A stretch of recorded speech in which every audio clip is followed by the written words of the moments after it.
fatos mais marcantes e trágicos deste momento histórico é a guerra da Síria, a maior tragédia humanitária de nosso tempo.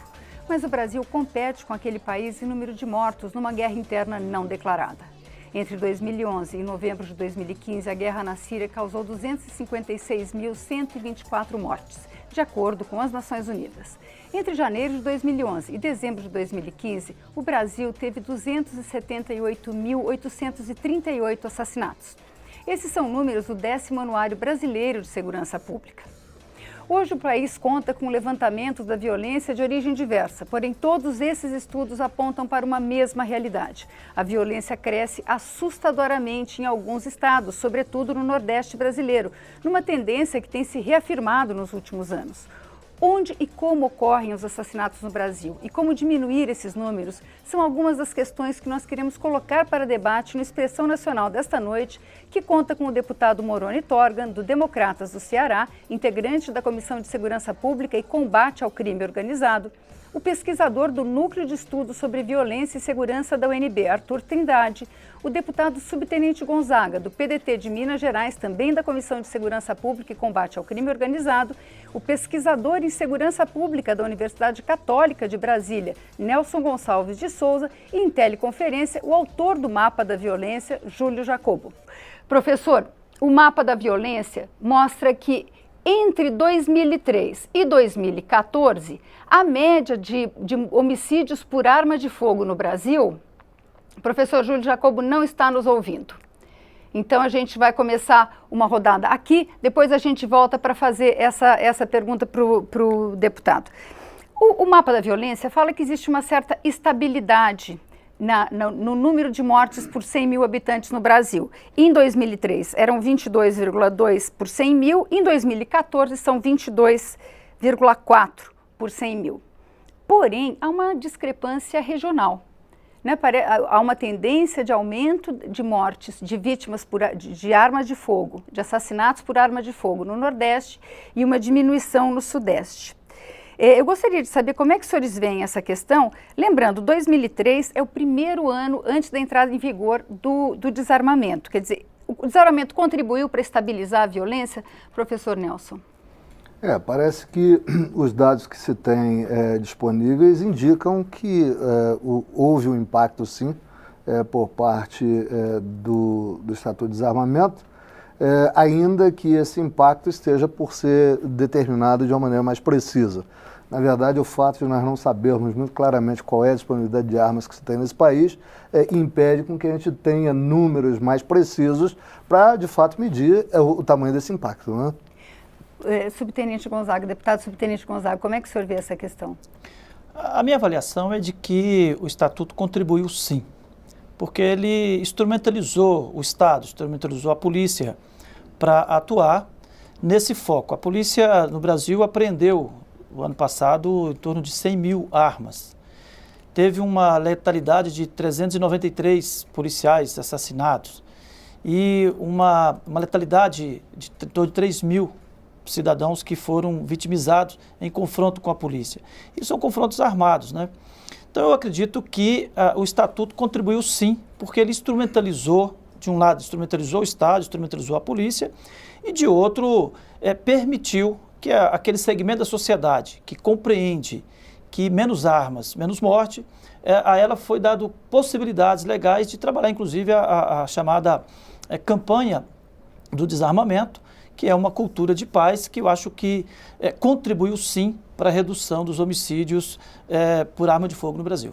Professor Arthur, eu gostaria de saber a sua opinião, só lembrando uma informação aqui do Mapa da Violência, que em 2003, as armas de fogo contribuíam, elas participavam praticamente 70% dos homicídios, das mortes, eram por arma de fogo. Em 2014, isso passou a ser quase 95%. Quer dizer, as mortes são muito mais por arma de fogo do que por outros meios. Como é que o senhor vê essa questão frente ao desarmamento?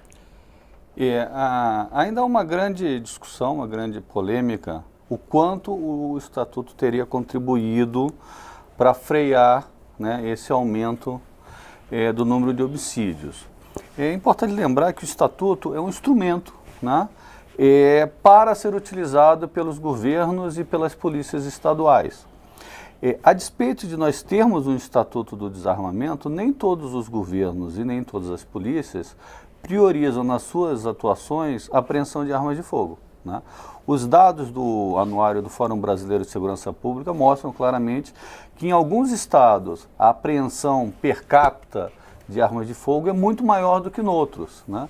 O que é reflexo muito provavelmente da atuação das polícias e da prioridade que as polícias colocam na apreensão de armas de fogo. Em alguns lugares, os policiais têm metas para apreensão de armas de fogo, no passado recebiam algumas bonificações, e em outros estados, né, não há uma política incisiva sobre o tema, né?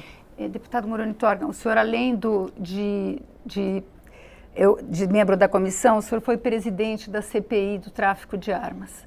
Quer dizer, existe uma grande entrada de armas de fora do Brasil, ilegais. Como é que o senhor vê a questão do Estatuto de Desarmamento e dessa outra questão que tem um manancial aí de armas que não entram em levantamento nenhum? Como disse o professor Nelson, ninguém sabe o que tem de arma no Brasil, né? Eu concordo com o colega que falou, quando ele diz que o Estatuto é uma iniciativa.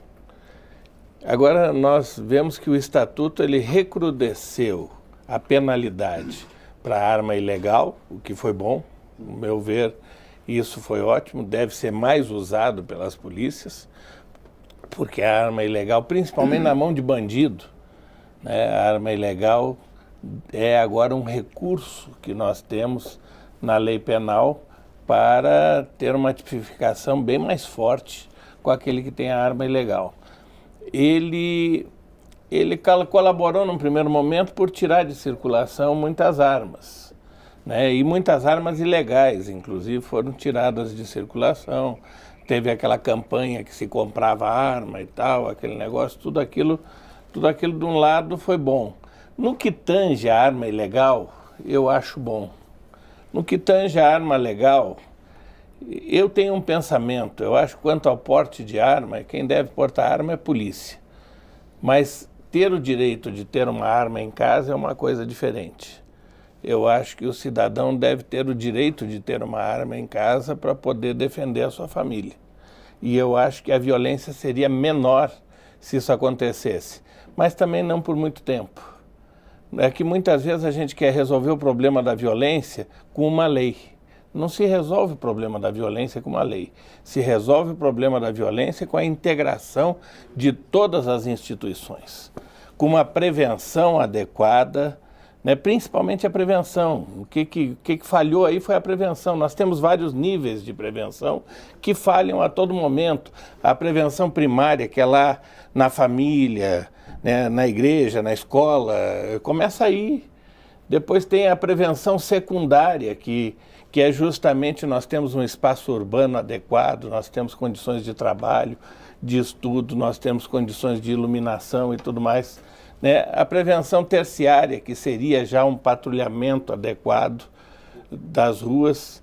E aí, só depois disso é que vem a repressão. Aí vem a repressão ao tráfico de armas, ao tráfico de drogas. E, infelizmente, nós temos uma fronteira totalmente permeável.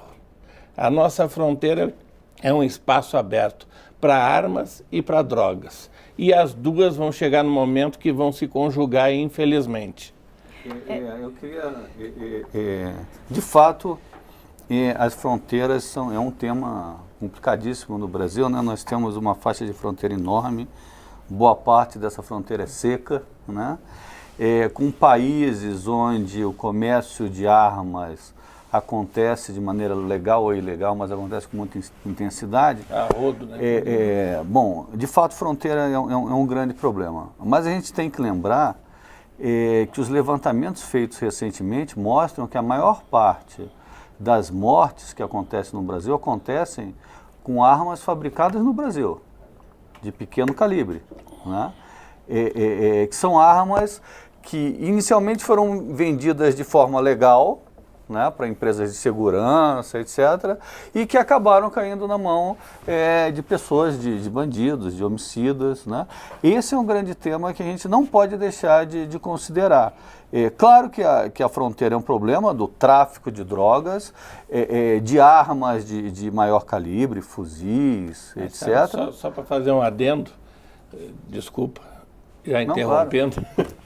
Mas muitas armas de pequeno calibre nossos são vendidos para o país e acabam retornando para nós. É outra maneira, exatamente.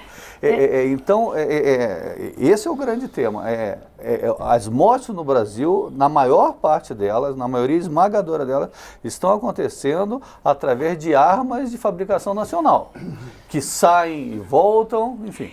Só um minutinho, eu quero conversar daqui a pouco sobre onde as pessoas morrem e quem é que mata, mas antes a gente conseguiu refazer a ligação com o professor Júlio. Professor Júlio, essa estabilidade no número de mortes por 100 mil habitantes que há no Brasil, de 2003 a 2012, o senhor acredita, o senhor atribui ao Estatuto do Desarmamento, e como é que o senhor vê a questão do tráfico de armas aqui para dentro do país?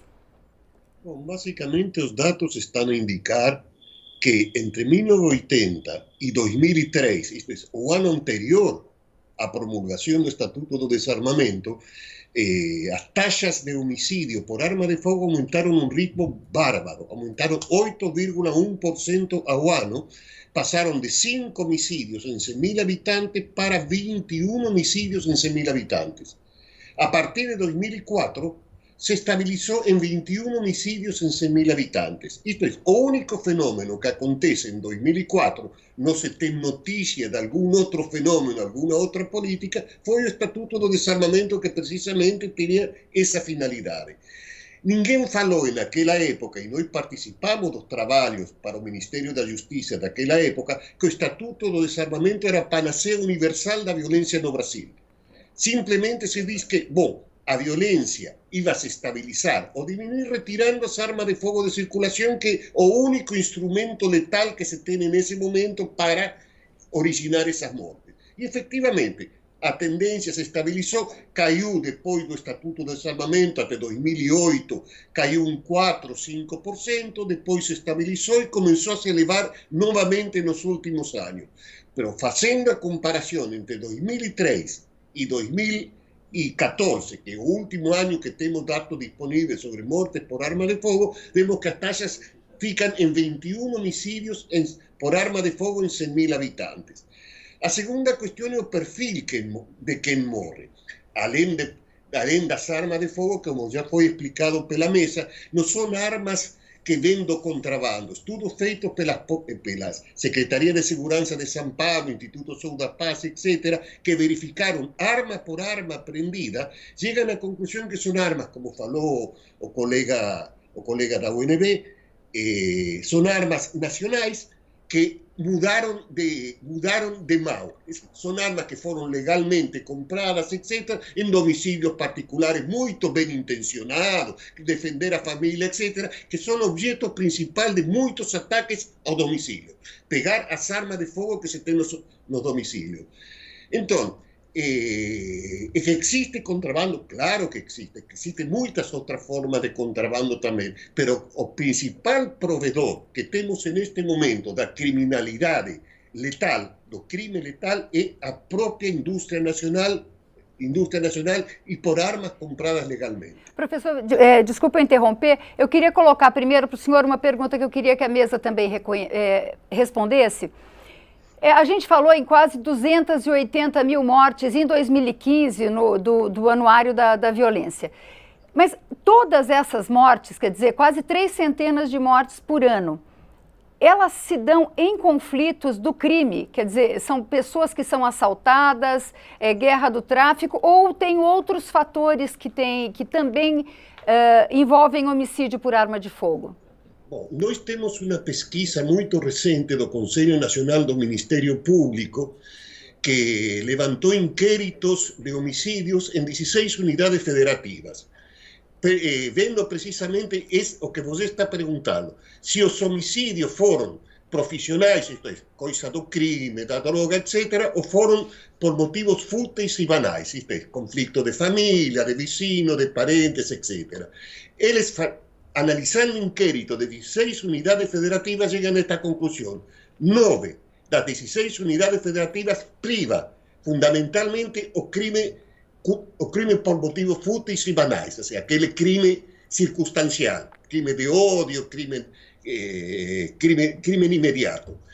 Em 3 unidades federativas tem 50 e 50. Só 4 unidades federativas priva o crime da droga, fundamentalmente Rio de Janeiro.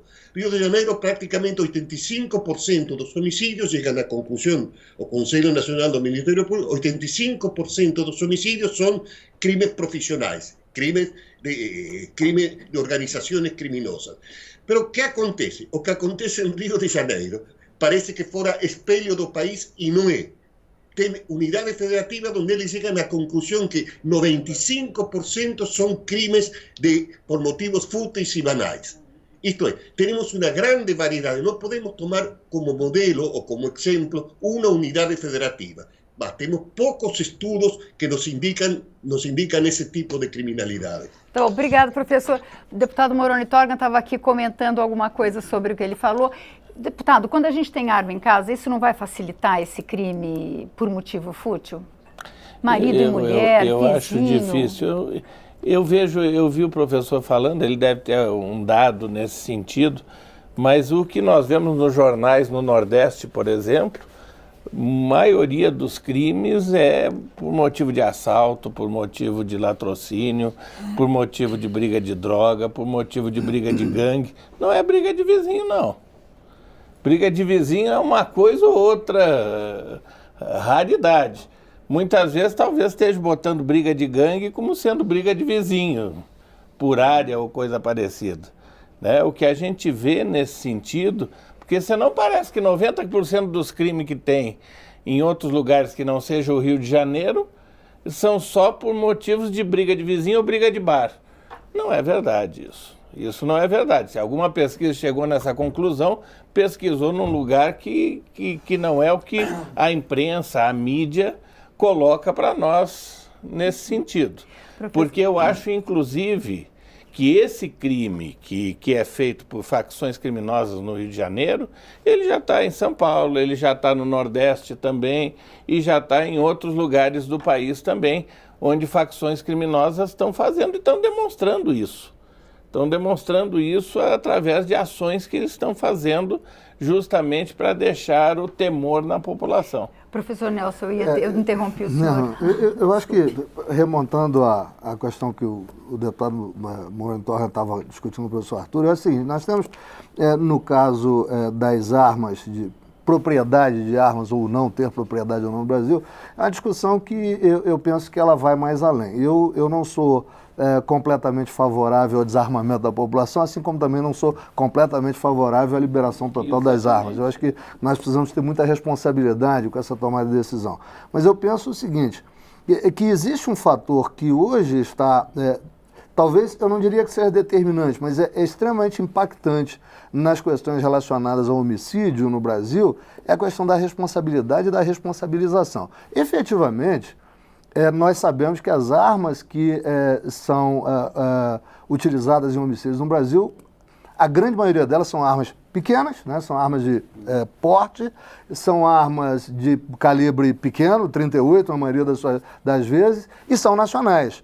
A questão é, de onde essas armas vêm? Não só todas elas vão para fora e retornam. Nós temos aí registros inúmeros, por exemplo, de roubos e furtos que são feitos a empresas de segurança, por exemplo, ok? Muito comum. Muito comum. Isso é extremamente comum.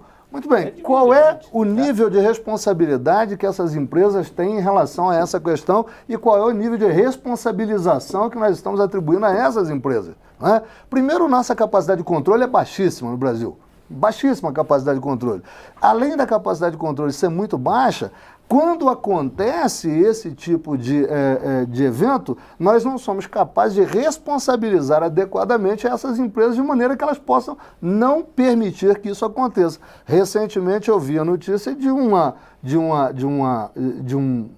vamos dizer, furto, um assalto, né, a uma empresa dessa natureza, em que as armas estavam extremamente mal armazenadas. Simplesmente quebraram uma parede, entraram para dentro daquilo que se chama o paiol de armas e levaram as armas todas. E como é que essa empresa foi responsabilizada? O maior volume de armas pequenas, de pequeno porte, que são utilizadas em homicídios, advém desse tipo de empresa. Então é preciso que nós comecemos a responsabilizar. Né? Deputado subtenente. Primeiro eu queria atualizar os números que a senhora apresentou. Os 256 mil é no período de 2011 a 2015, não no ano.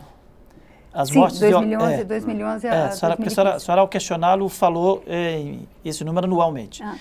Pelos dados do anuário, do mapa, são 58.492 mortes violentas e sendo 44.861 homicídios por arma de fogo. Só para atualizar esses dados.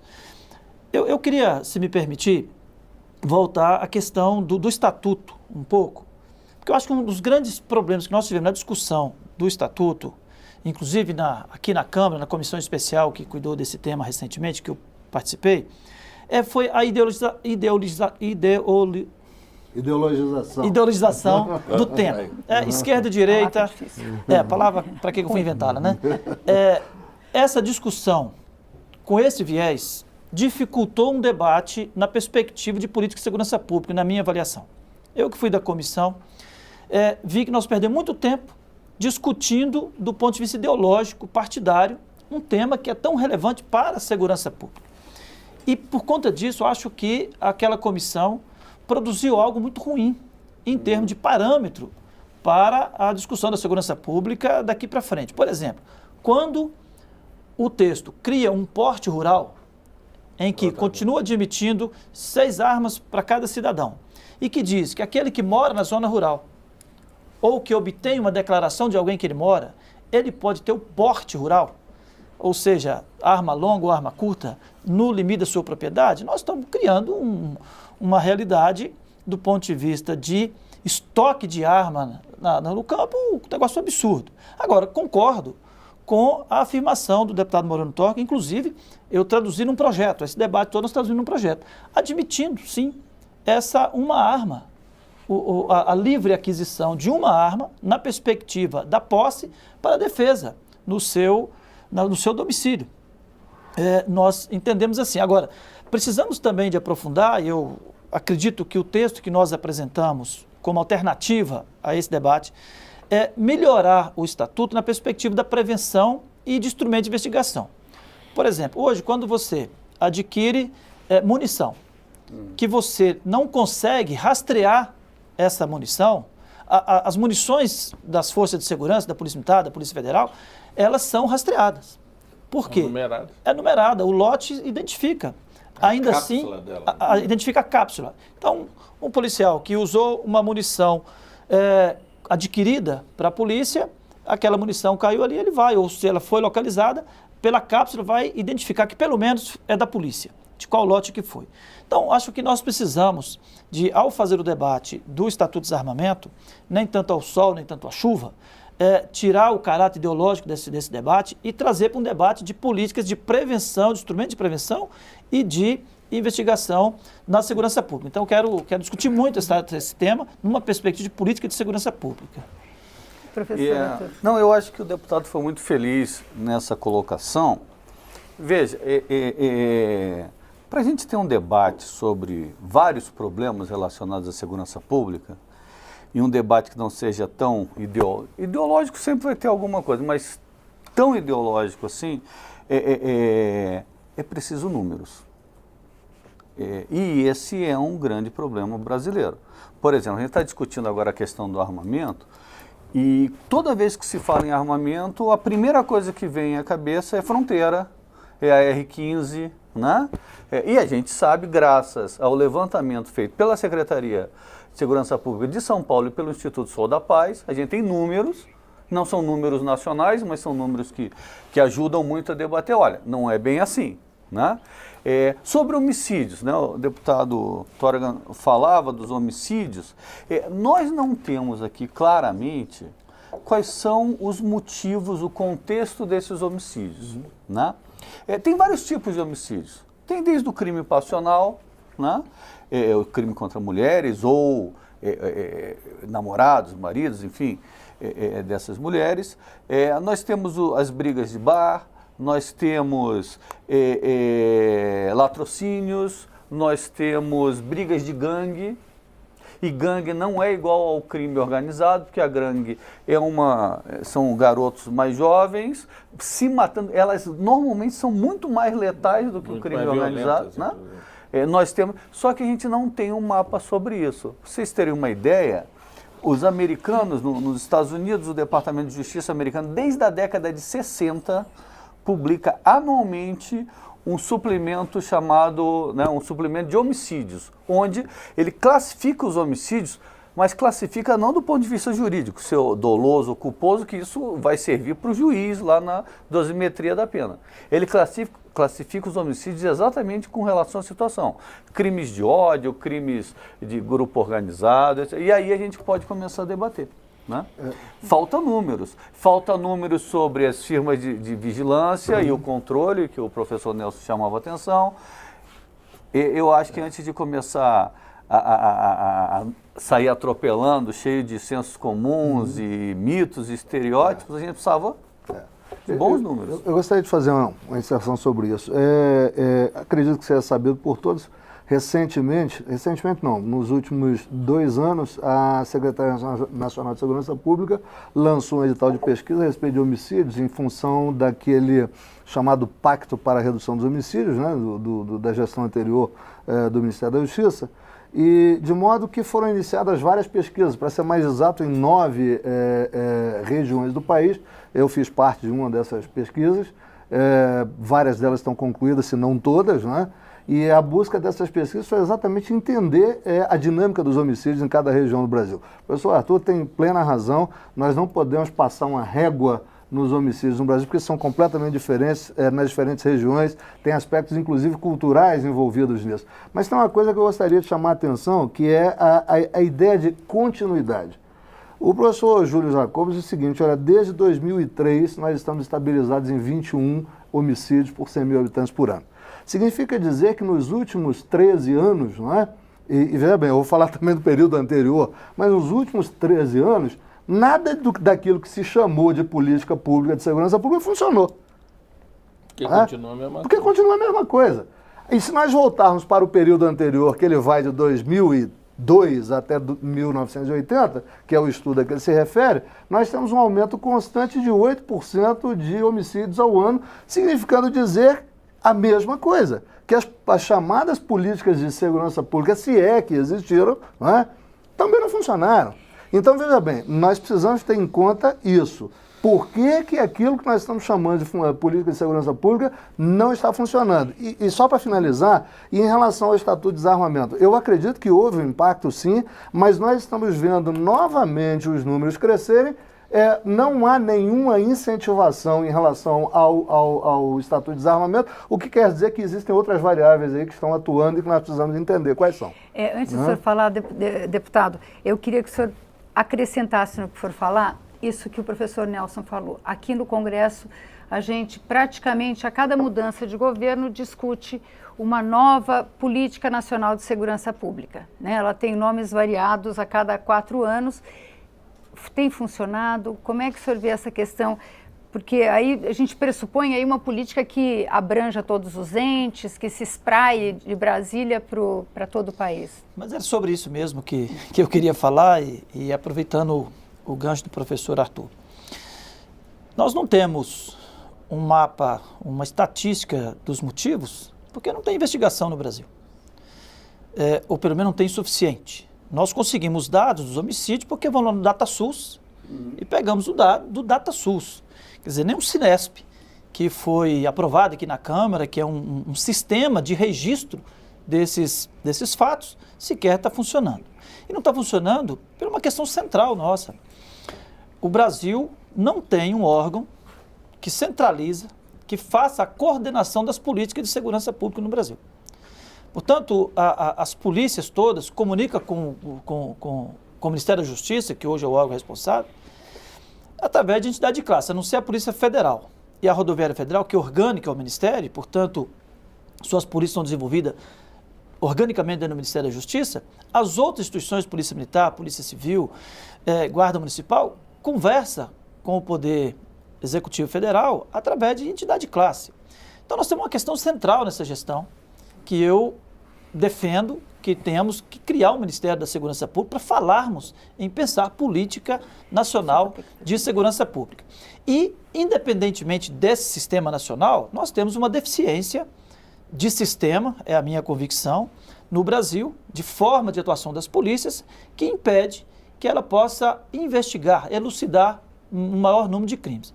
É um dado que é questionado, mas a única pesquisa que eu conheço, que tem a participação do IPEA e da Fundação Getúlio Vargas, fala em 8% dos crimes de homicídios devidamente elucidados no Brasil. Eu sei que esses números são questionados e algumas secretarias insistem em outras delegacias apresentam números diferentes, mas a pesquisa disponível fala disso, né? Eu acho que o senhor, inclusive, tem participação nessa pesquisa, de 8%. E nos crimes contra o patrimônio, em torno de 3%, abaixo de 3%. Portanto, nós temos uma questão central, que é do modelo de atuação das polícias e, obviamente, a hora que chegar no Judiciário e no Ministério Público, nós vamos achar as deficiências deles também. Mas essa, no campo da polícia, a gente vai continuar essa conversa aqui. A gente chegou, acho que é no ponto central, mas a gente agora vai ter que fazer um pequeno intervalo. Aproveite para mandar sua participação. E-mail expressãonacional@câmara.leg.br, Twitter @xnacional e pelo WhatsApp 61 99620 2573. Até daqui a pouco.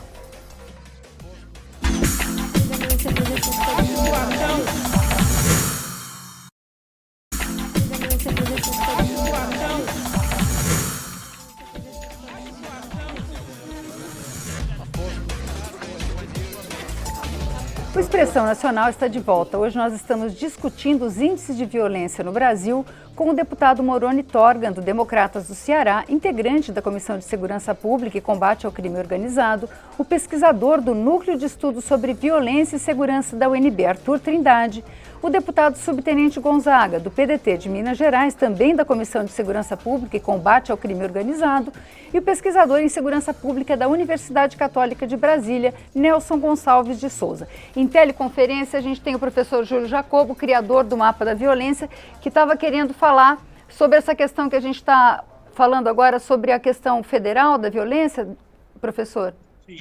Eu queria colocar só um ponto que me parece fundamental, que não se entende muito bem ao cidadão comum, inclusive pesquisadores calejados, que significa 21 homicídios em 100.000 habitantes por arma de fogo. Pareceria um número relativamente abstrato, não tem muito parangol, é só colocar, olha, somos o 10º país do mundo em mortes por arma de fogo. Nosso número de mortes por arma de fogo é o maior do planeta Terra, em números absolutos.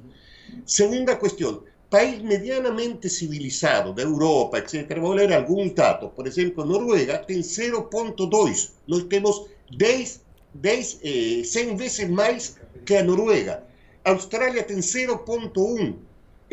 Nova Zelândia tem 0,2. Estados Unidos é o país que desentoa totalmente. Tem 3 entre os países desenvolvidos, países do primeiro mundo desenvolvidos, tem 3,6. Basicamente porque tem aproximadamente 11.000 homicídios por arma de fogo nos Estados Unidos, producto da enorme circulação de arma de fogo que tem o país. É o único deste grupo que tem esse enorme número de mortes por arma de fogo. Irlanda 0,3. Todos os países medianamente civilizados têm uma taxa de menor que 0,5. Nós temos muitas vezes mais mortes que em todos esses países. É assim, nossa situação é de extrema gravidade em quanto a mortes por arma de fogo. Eu penso que temos que ter algumas medidas imediatas, e outras medidas que são de mais longo prazo.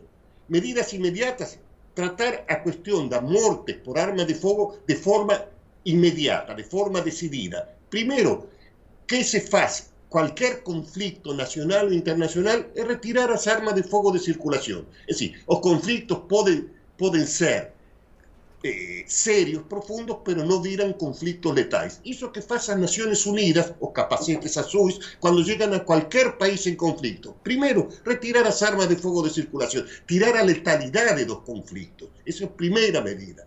Y segunda cuestión fundamental, ver todas las cuestiones que ainda están por solucionar. Por ejemplo, se falou aquí da impunidade que existe no Brasil en cuanto inquéritos policiais, etc. Sí, existe una enorme impunidad que no está siendo tomada en cuenta.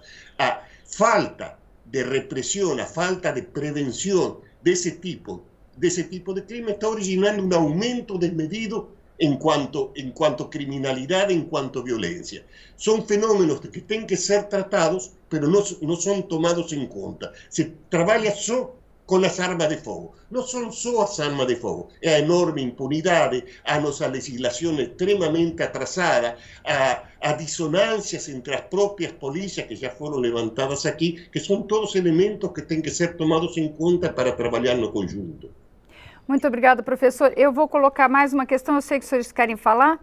Como o professor colocou algumas das questões, o Célio Borba mandou para a gente uma pergunta. A desigualdade social, falta de oportunidades podem também ser motivos para crimes? Podem, mas a Índia, se o professor Jacobo fosse falar, tem uma taxa de homicídios, provavelmente, se eu não me engano, 10 vezes menor do que a brasileira. Né? E é mais pobre. E é muito mais pobre, muito mais desigual. Claro que a desigualdade tem um impacto, né? E aí tem uma questão sobre essas mortes.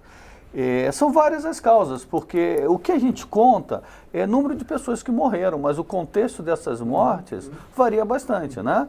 O que leva a uma morte, por exemplo, num crime passional, né, é uma coisa, né? Outra coisa é um grupo organizado disputando a hegemonia num determinado bairro, ali num determinado território, pela venda das drogas. São motivos diferentes.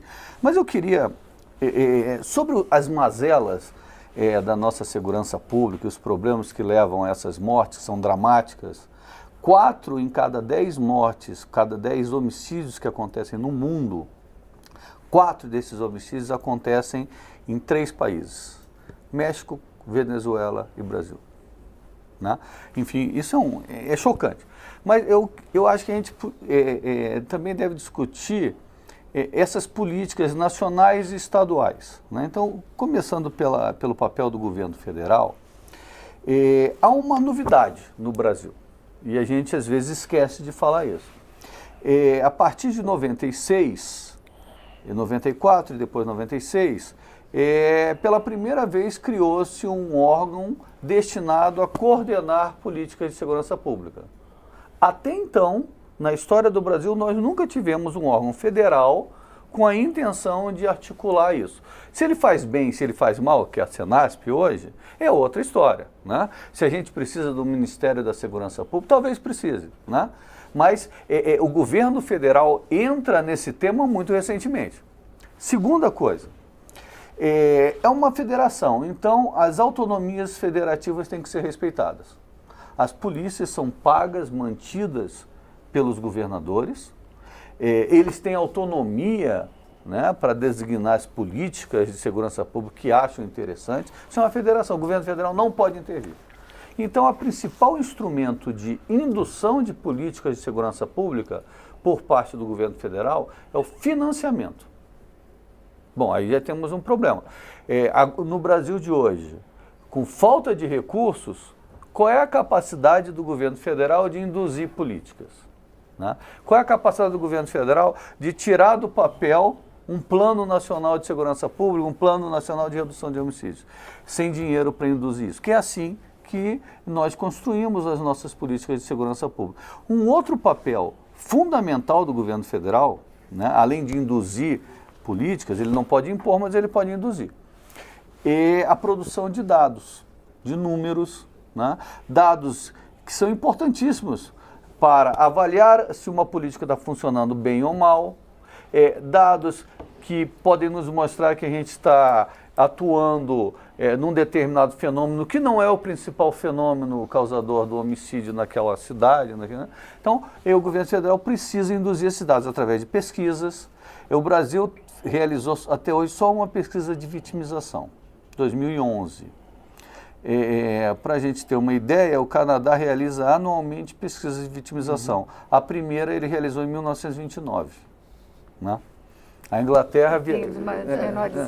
Enfim. O deputado Moroni Torgan estava querendo Eu gostaria falar de colocar, porque nós não vamos ter muito mais tempo, mas eu gostaria de colocar algumas coisas práticas que nós podemos fazer e que infelizmente não se faz. Nós éramos para ter um arquivo biométrico funcionando até hoje. O arquivo biométrico, nós já estamos na era do arquivo de DNA, banco de DNA. Nós não temos um arquivo biométrico. O que adianta ficar falando de nova lei? A impunidade vai continuar, porque com o arquivo biométrico, o sujeito foi detido, ele vai lá, bota o dedo. E esse é o papel do governo federal. Bota o dedo e imediatamente sai a folha dele lá. E ele pode dizer que é o João da Silva que vai aparecer lá, que é o Manuel não sei das quantas. Compreendeu? E não vai precisar impunidade. Uma das coisas que eu não entendo até hoje, nós temos uma escola superior de guerra, e eu acho sensacional, acho que as nossas forças armadas têm que ter uma escola superior de guerra, é sensacional, eles aprendem sobre como defender o país na segurança interna, mas nós não temos uma escola superior de segurança? Nós não temos uma escola superior de segurança em que se estude a segurança do Brasil, a segurança pública. Nós temos uma escola que estuda a segurança interna, mas não temos uma escola que estuda a segurança pública. E que poderiam ter as maiores mentes do país reunidas nessa escola. Muitas delas não é nem questão de dinheiro, de coisa assim, eu acho que seriam, se fossem convidados, seria uma honra, tá? Como é uma honra para nós, muitas vezes, participar de um curso da Escola Superior de Guerra. Seria uma honra ser instrutor na Escola Superior de Polícia, onde nós poderíamos unir o pensamento de defesa da comunidade e tudo mais. Quer dizer, eu estou falando de duas coisas fáceis de fazer, não entra dinheiro, não entra nada de... E são coisas que, sem dúvida nenhuma, na prática, vão diminuir o número de homicídios. Porque não é só na lei. Eu vou fazer uma lei, proíbo que todo traficante tenha arma. Sim, essa lei já existe, porque é proibido ter arma ilegal. Né? E, no entanto, não é cumprida, porque eles continuam com a arma e continuam matando quem não paga. Quem não paga a droga, eles têm que dar um exemplo lá. Não vou matar todos, mas sempre vão dar, por amostragem, um exemplo. Esse não pagou por várias vezes, matamos ele porque ele não pagou. Quer dizer, e no entanto, essas pessoas muitas vezes são presas e tu não tem uma identificação biométrica para poder identificar e ver a folha corrida dele. Eu queria aproveitar, pegando o gancho do deputado subtenente Gonzaga, falou a questão da coordenação das políticas através de um órgão centralizador do governo federal. Olha, isso já foi um tema discutido várias vezes, aqui mesmo nessa casa se discute essa questão e nunca se chega a um denominador comum. Mas eu acho que isso é um problema que precisa ser levado à sua máxima exaustão. A começar, por exemplo, de como se organiza a segurança pública no Brasil. A gente fala de um sistema de segurança pública, na verdade não é um sistema. Já começa por aí. Nós temos um artigo 144, que é advindo da Constituição de 88, que nunca foi regulamentado. Então ele é minimalista ao extremo, e cada um, no final das contas, das instituições que estão ali, fazem o que bem entendem do jeito que acham que tem que fazer. Então esse é o primeiro problema que a gente tem. Então uma das coisas que a gente precisa saber o que é segurança pública nesse país. A segunda questão é essa que o deputado Moroni Torgan colocou, a construção de política significa a reunião de vários pensamentos a respeito disso e uma discussão de quais são os melhores caminhos a seguir. O problema é que nós temos um determinante impeditivo disso aí, chama-se fogueira das vaidades. Porque o próprio artigo 144, ele traz um problema sério, é a discussão do quem manda em quem. Que essa é a grande discussão. O que a gente vê ao longo da história do sistema de segurança pública no Brasil, entre aspas, as pessoas estão preocupadas em ser chamadas de doutores, de generais, de excelências, de terem salários exorbitantes, mas não estão preocupadas com o fazer com que a segurança pública aconteça. Esse é o grande problema, não é? E veja bem, Quando eu falo disso, eu estou falando por experiência própria, vivenciando isso ao longo de mais de 30 anos da minha vida. Né? E corroborando isso, a maior vergonha do nosso país é saber que o maior crime organizado, violento do país, está dentro da cadeia. Quer dizer, como é que pode esse crime organizado estar dentro da cadeia? A cadeia virou escritório do crime organizado. O senhor concorda com o senhor? Só para tomar esse exemplo aí, eu me pergunto, como é que um celular entra dentro de uma prisão?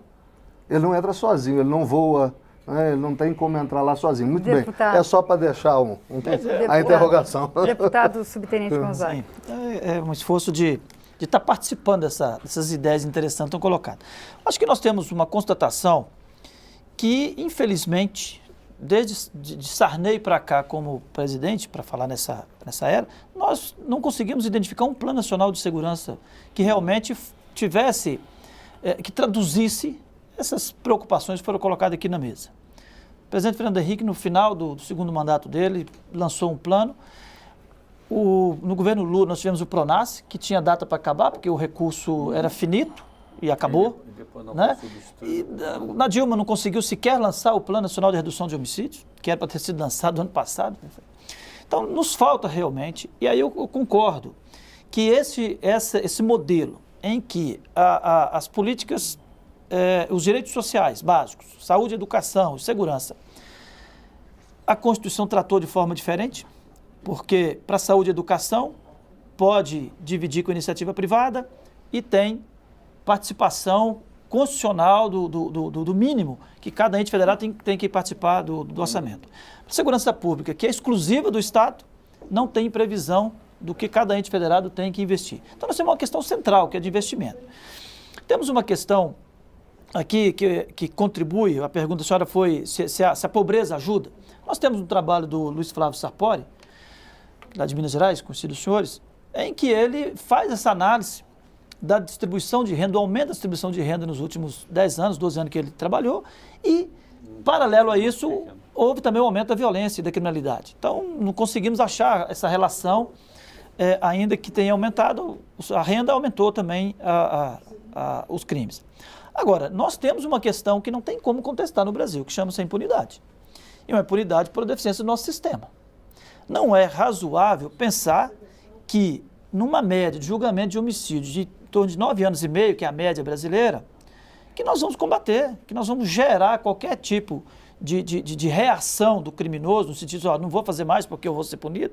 Se ele sabe, quando ele é julgado pelo primeiro, 9 anos e meio, ele já matou mais uns 3 ou 4. Quer dizer, a média em Portugal é 7 anos e meio. E aí, me permita só fechar esse raciocínio.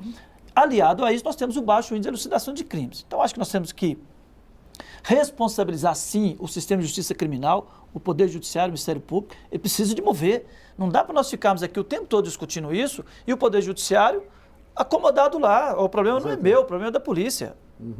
E, por outro lado, a polícia também precisa mudar a sua forma de atuação. O Estado brasileiro precisa mudar a forma de atuação de suas polícias, no sentido de dotar todos da capacidade de investigar, para nós melhorarmos o índice de elucidação de crimes. Eu tenho uma questão incômoda para todo mundo, eu acho. Quando a gente fala, o senhor falou do número de mortos por policiais. Em 2015, 390... Número de policiais mortos. De mortes por policiais. Os policiais mataram 9 pessoas por dia, praticamente. 45% das mortes de pessoas que foram mortas por policiais, 45% desses casos foram no Sudeste, Rio e São Paulo, que são os estados que apresentaram a maior queda no número de homicídios. Ao mesmo tempo, a gente tem uma pesquisa do Datafolha em que 6 em cada 10 brasileiros fala que bandido bom é bandido morto. Quer dizer, São Paulo conseguiu diminuir os homicídios, porque a polícia é tão letal... Não, deixa eu explicar por que o brasileiro pensa erroneamente. Por favor, é isso que eu queria saber. Porque, para mim, bandido bom é aquele que foi recuperado. Esse é o bom. É aquele que a sociedade recuperou. Mas para isso ele tem que ser preso e a prisão tem que ser justamente a escola de recuperação. E hoje a prisão é isso que eu digo absurdo. Hoje a prisão, eles saem da prisão tendo que cumprir cota para dar para o crime organizado. Melhores do que tem entraram. que roubar, tem que matar, tem que fazer o que for, mas tem que dar tantos reais, tantos R$1.000 lá para a caixinha do crime organizado. Senão nós vamos te buscar e vamos te matar. Quer dizer, então isso é o ridículo. Muitas vezes a gente está falando aqui que ter o crime organizado nas cadeias é ridículo, e as pessoas já estão tão acostumadas a isso que a própria sociedade, as autoridades chegam a perguntar: qual é a tua facção, para saber em qual presídio eu vou te botar. Quer dizer, isso é a coisa mais ridícula que tem. Por exemplo, eles já estão gostando tanto disso que já estão começando a botar bairro, né? Esse bairro aqui só entra depois de tal hora quem for ligado à nossa facção. Você não tem que pedir permissão. Que absurdo é esse?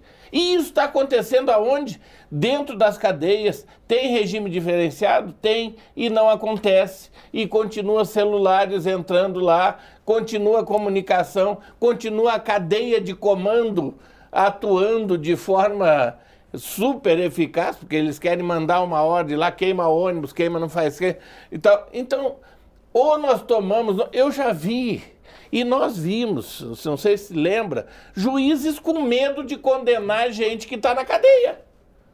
De condenar a penas mais severas, porque são chefes do... O juiz está com medo, porque foi ameaçado. Esse é o absurdo dos absurdos. Enquanto a gente não for para cima disso, o resto é conversa mole.